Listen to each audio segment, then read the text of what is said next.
Hey, shalom, Sister Kate and Pastor Joe here.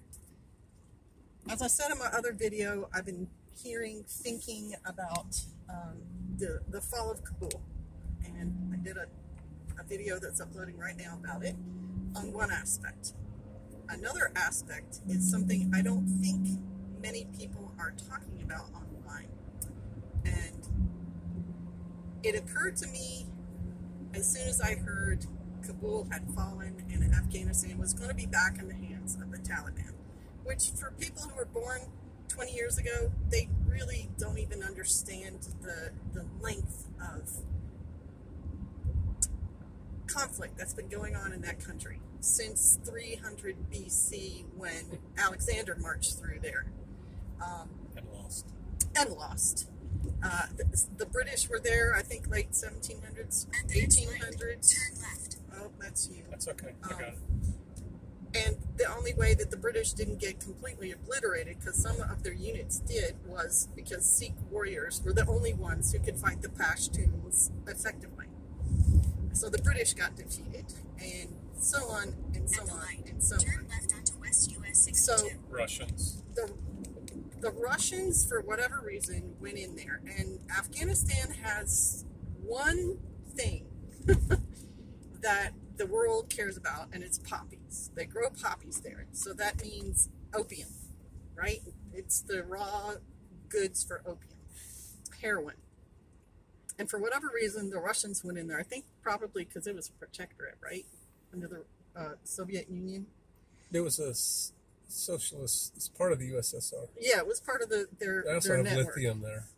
But nobody knew about lithium for the longest time. Oh, not back then. No. Right? So the Russians go in there to fight these Afghanis who are making their own rifles in their villages and shooting people with them. One, you're never going to be able to get down to the last guy if they can keep making them and making more fighters, which they do. I'm sure they don't use birth control. And so the United States, the way the United States has been thinking about intelligence and our agent CIA and whatever, they want to help the insurgents. They want to help the little guys fight the big guys. So we go in and we help the Afghanis. We teach them tactics. We give them supplies, radios, bullets, Helicopter upgrade, the vehicles, rifles they're using, everything. We equip their military. And they beat the Russians. They beat them. There's an Oh, you're excellent talking movie. about Taliban. I'm sorry. Yeah, we didn't give them helicopters. No, we gave it to the Mujahideen, right? Right. When the Russians were there. We didn't give them helicopters. We didn't give them helicopters. And there's an excellent movie about that called The Tank. And The Beast. The Beast. If you watch that movie, you're going to get a little taste of what went on there. And so we're like, yay, they beat the Russians, and the Russians go home.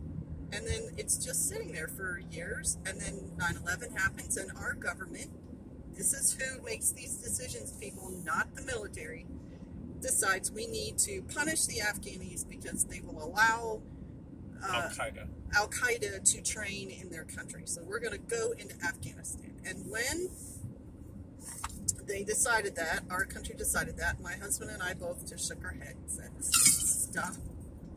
Afghanistan defeats everyone who goes in there. Where empires go to die. That's where empires go to die. Not a good idea. So we do it for 20 years, and then we're tucking our tail, and we're coming home. We have been defeated by the Afghanis, okay? And online I see it, by the Taliban. There's at least 2 pastors in the last 15 years that started talking about tribal things, tribal unity, the strength of a tribe, etc. One of them here. While this is all going on, and we get our tail tucked and we're coming home, we've been defeated. Here's my big point.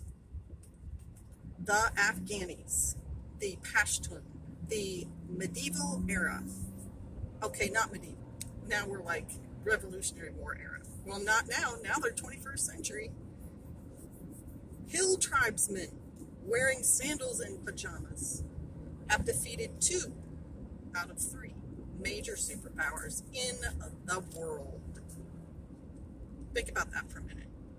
Who are those superpowers? Russia and America. And And Soviet really- Union and America. And really, America is the #1 military on the planet. That the world has ever known. Ever in history. And I call them medieval because that's how they live. They do. They It's have, very medieval. they have technology now militarily because the Russians have lost to them and the Americans have lost, and they've gotten all kinds of Russian and American military equipment, have beaten the 2 of the 3 superpowers. Now, in my mind, I think that arguably means they're the best military on the planet, and they're a superpower because they've defeated 2 of 3. Now, he laughs and shakes his head because he knows, but on a certain level, that is a truth. If They you- definitely defeated 2 superpowers. If your military beat 2 other superpower militaries, your military is #1. And what is it based on? Tribe, country loyalty, do-it-yourselfedness, and never giving up-edness. Hello, there's some things for you to think about, for your strength and for your mindset. Because if your superpower country cannot defeat 1 medieval era tribal military, how are they going to protect you from anybody? Give that a thumb. All right. Talk to you later. Shalom.